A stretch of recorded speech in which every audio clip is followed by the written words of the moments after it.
बिस्मिल्लाहिर्रहमानिर्रहीम।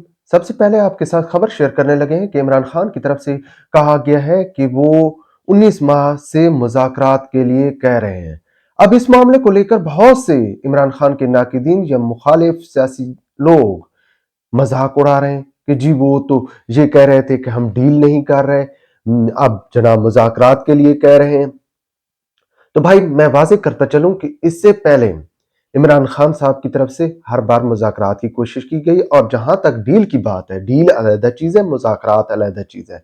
मुज़ाकरात बराबरी की बुनियाद पर की जाते हैं, जबकि डील जो है झुक कर की जाती है। अब मसला क्या है कि मुज़ाकरात क्यों नहीं हो रहे, या इमरान खान के साथ मुज़ाकरात क्यों नहीं किए जा रहे?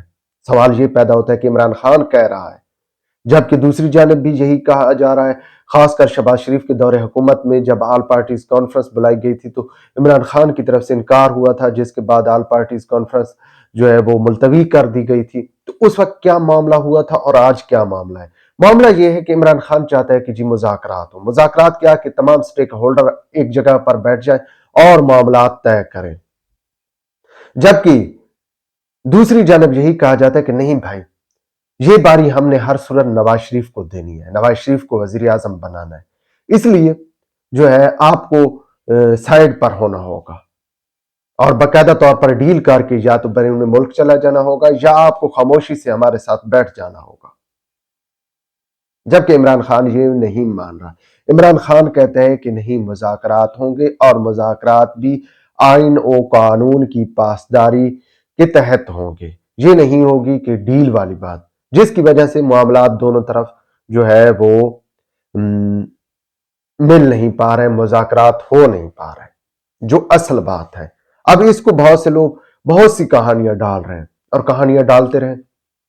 इसके साथ साथ एक और अहम खबर है, और वो खबर जनाब ये है, ख्वाजा आसिफ ने इतराफ कर लिया है कि उनके हल्के में तहरीक इंसाफ की बेपनाह मकबूलियत है, लेकिन इसके बावजूद वो हल्के में जाएंगे। अब भाई जहां तक बात है तहरीक इंसाफ की, तो हम तो ऑलरेडी कह रहे हैं, तमाम तर सर्वे को जो है वो सामने रखकर या जमीनी हकायक को देख कर कह रहे हैं कि तहरीक इंसाफ वाज़ेह तौर पर इलेक्शन में कामयाब होती नजर आ रही है। और जो कुछ डार फैमिली यानी कि ख्वाजा आसिफ के मद मुकाबिल फैमिली के साथ हो रहा है, उसको भी शेयर करते आ रहे हैं कि मुसलसल ख्वाजा आसिफ जो है वो डार फैमिली को निशाना बनाता आ रहा है। वजह सिर्फ और सिर्फ ये है कि ख्वाजा आसिफ की ताल्लुकात हैं, जिसकी वजह से डार फैमिली पर इस वक्त सारे मसाइल बने हुए हैं। और ख्वाजा आसिफ ये भी जानता है कि अगर डार फैमिली को थोड़ा सा मौका मिला, यानी कि जितना ख्वाजा आसिफ को मिल रहा है इसका थोड़ा सा हिस्सा भी डार फैमिली को मिल जाए, तो डार फैमिली वाज़ेह तौर पर अक्सरियत के साथ सियालकोट का मैदान मार लेगी। लेकिन ख्वाजा आसिफ ऐसा नहीं चाह रहा। हालांकि जो कुछ डार फैमिली के साथ हुआ है, रियाना डार के साथ जो कुछ हुआ है या दीगर लोगों के साथ जो कुछ हुआ है, उससे ख्वाजा आसिफ इनकार ही करता है। लेकिन जहां तक हम देखते हैं माजी को, तो माजी में जो नून लीग की सियासत रही है, या ये लोग जिस तरह हेलीकॉप्टरों से तस्वीरें फेंकते आए हैं या दीगर जो काम करते हैं, उस बुनियाद पर तो यही कहा जा सकता है कि भाई ये किसी हद तक भी जा सकते हैं। और जो कुछ इन्होंने किया है, ख्वाजा आसिफ ने जो कुछ किया है, इसके बाद मजीद तहरीक इंसाफ की मकबूलियत में खासकर सियालकोट के हल्के में इजाफा हुआ है और डार फैमिली को हमदर्दी की बुनियाद पर बहुत ज्यादा वोट मिलेगा।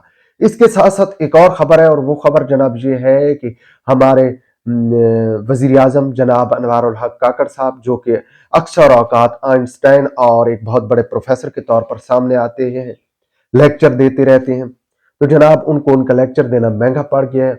बात जनाब ये है कि वो आलमी दौरे पर थे और उन्होंने बुध के रोज एक वहां की मैगजीन है गालिबन या एक मीडिया हाउस है CNBC के नाम से, उनको दिया है इंटरव्यू, और उन्होंने कहा है कि मगरिब से ज्यादा वतन अजीज में मीडिया आजाद है।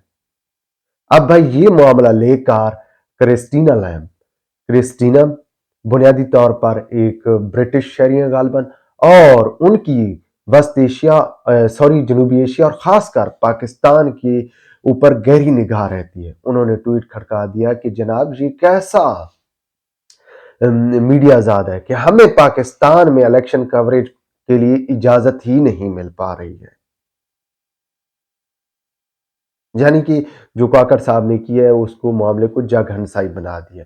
یہ کرسٹینا لیمب جو ہے ایک عالمی میڈیا ہاؤس کے ساتھ منسلک ہے اور ان کی آواز پر عالمی میڈیا جو ہے یا عالمی اسٹیبلشمنٹ اپنی پالیسیاں ترتیب دیتے ہیں.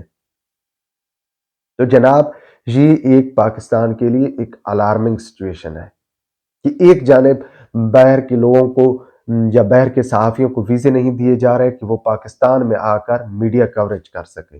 دوسری جانب ملک کے اندر جو کچھ ہو رہا ہے ناانصافی اور قانون پر عمل درآمد آپ کو کہیں نظر نہیں آ رہا. امن و امان کی مخدوش صورتحال ہے. ایسے لگ رہا ہے کہ لا اینڈ آرڈر جو ہے وہ انتظامیہ کے بس کی بات نہیں رہی. اور دوسری جانب الیکشن اور صرف الیکشن میں جو ہے وہ یہی ہے کہ ہم نے اپنے لاڈلے کو جتوانا ہے.